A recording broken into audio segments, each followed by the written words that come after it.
আল্লামা গোলাম আজম রাহিমাহুল্লাহ থেকে শুরু করে আল্লামা দিলাওয়ার হোসেন সাঈদী পর্যন্ত সকলকে তাদেরকে ঠান্ডা মাথায় বিচারের নামে হত্যা করা হয়েছে।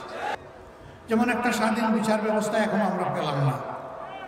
আমার আগে আমার ভাই বলে গেছেন, উনি হাইকোর্ট বলেছেন, আসলে হাইকোর্ট না, উনি সুপ্রিম কোর্ট, সর্বোচ্চ আদালতের বিচারক। তিনি সেই আদালতের এজলাসে বসেই বলেছেন, আমি একজন শপথবদ্ধ রাজনীতিবিদ।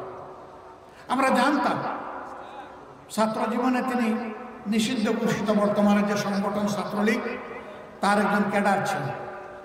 এরপরে তিনি ওই সংগঠন থেকে বের হয়ে আর একটি বিদ্রোহী সংগঠন বাকশাল ছাত্রলীগের ক্যাডার ছিলেন। কিন্তু আমরা ধারণা করেছিলাম বিচারের আসনে বসার পরে তারা বিচারকের আচরণ করবে।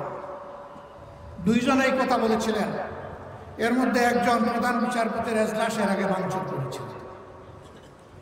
তারা তখন আইনজীবী ছিলেন, আইনের অঙ্গনে এসে বেআইনি কাজে শুধু করেন নাই, প্রধান বিচারপতির এজলাস ভাঙচুর করা, তার দরজায় লাথি দেওয়ার মানে হচ্ছে বিচারের গায়ে লাথি দেওয়া। আওয়ামী লীগ তাদেরকে সুপ্রিম কোর্টের বিচারক বানিয়েছে।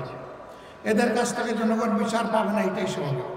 তাই ও বিচারের শিকার হয়ে আমাদের 11 জন কলিজার টুকরা শীর্ষ নেতৃবৃন্দ তারা দুনিয়া থেকে বিদায় নিয়েছে।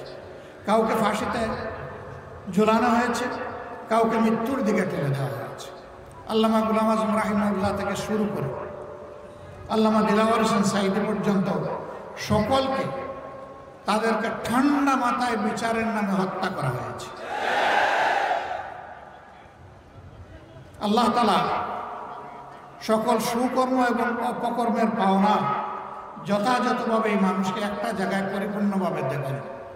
সূরা জিলজালের শেষ 2 আয়াতে আল্লাহ এটা ঘোষণা করেছেন, ফামান ইয়ামাল মিসকালা যাররাতিন খাইরান ইয়ারা ওয়া মান ইয়ামাল মিসকালা যাররাতিন শাররান ইয়ারা। যে সূক্ষ্মাতি সূক্ষ্ম সূচের অগ্রভাগ পরিমাণ ভালো কাজ করে আমার কাছে আসবে, অবশ্যই আমি তাকে তার পরিপূর্ণ প্রতিদান নিজ হাতে দান করব। আবার যে ওরকম সূক্ষ্মাতি সূক্ষ্ম অপকর্ম করে আমার কাছে আসবে, তারও পাওনা আমি সেদিন চুকিয়ে দেব।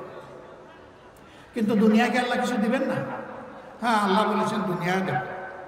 যারা অপকর্ম করবে আমি দুনিয়ায় তাদেরকে অপমানিত করব, লাঞ্ছিত করব। অধ্যাপক গোলাম আজম, তাকে অনেক মিথ্যা গালি দেওয়া হয়েছে, অপবাদ দেওয়া হয়েছে, জেলের মধ্যে তাকে মৃত্যুর দিকে ঠেলে দেওয়া হয়েছে।